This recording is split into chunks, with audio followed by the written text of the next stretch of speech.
Nagkataas na ihap sa mga nakarecover sa COVID-19 o good news nga usa ka senior citizen ang nakarecover. Sama na lamang sa usa ka 75 years old nga lolo sa Barangay Leon Garcia, Davao City. Atong sayro ng istorya ni ini pinaagi sa live report ni Argel Relator. Argel! Yes, sagad sa mga senior citizen nga nataptan sa COVID-19 ang wala na yun nakalahutay. Apan kining usa ka lolo sa maong barangay ang nakarecover na. Siya usa lamang sa tulo sa mga magbanay nga nagpositibo sa COVID-19 sa maong barangay. Kini ang akong RTV presents. Sagol kahadlok ug kabalaka ang gibati ni Carmel Buendia.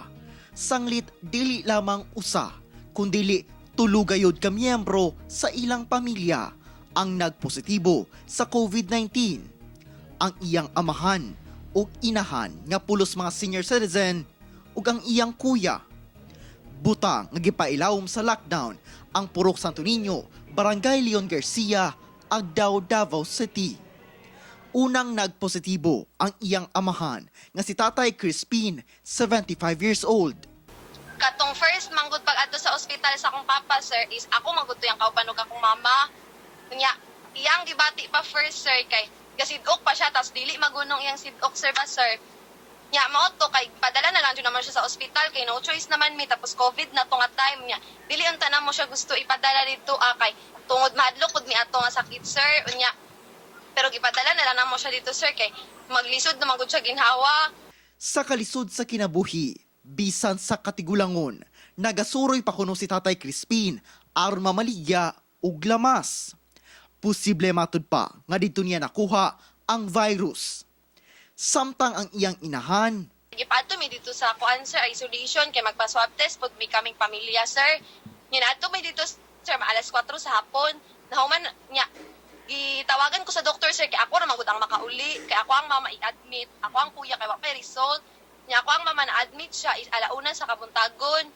Gi-admit siya, sir, kay mama? naa siya sipon. Tungod sa sipon, pero sipon lang niya. Gi-admit po siya kay naman gud siya history sa TB, sir. Og tuod man, gidungog-gayod ang iyang mga pag-ampo. Sanglit niya adtong Sabado, na-discharge na sa ospital si Tatay Crispin. Mayo naman, sir. Oo. Wala naman ko nabati, okay naman. Dire lang daw ko mag-quarantine sa balay. 14 days. Pag 14 days, balik ko dito sa may game. Among ila tulti ka ina. Pasalamat ko sa ila kay na recover ang ako sakit.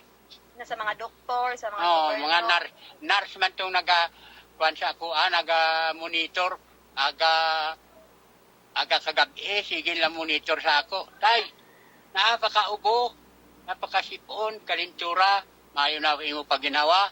Okay naman ko, ma'am. Nakatakda na sab kuno nga ma-discharge ang asawa ni Tatay Crispin ug usa pa ka anak. Sa mga buot muhatag ug tabang sa pamilya Buendia, mamahimong i-contact kini nga mga numero. Paninguha karon sa pamilya Buendia nga unta sa dili madugay, ma-discharge og magnegatibo na sa COVID-19 ang ilang inahan ug usa pa ka igsuon.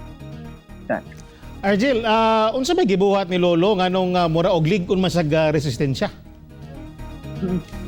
So far, sumala pa nga kinig yung si Lolo tungod po siyang katigulangon, no, ang iyang immune system ang good, no, dili na kayo ingana sa kakusog busa nataptan gayud siya ng COVID-19 kay lagi doon na siya trabaho nga maglaro-laro wala pa gid niya na ma-identify kung asa gayud niya nakuha ang sakit kay lagi daghan sa mga lugar nga ginaturoy. Hinuon sa karon, no, tungod po sa medication nagihatag sa mga frontliners ug sa SPMC mo naka-recover gayud dala na kuno pod sa iyahang hugot nga pag-ampo diha sa Ginoo.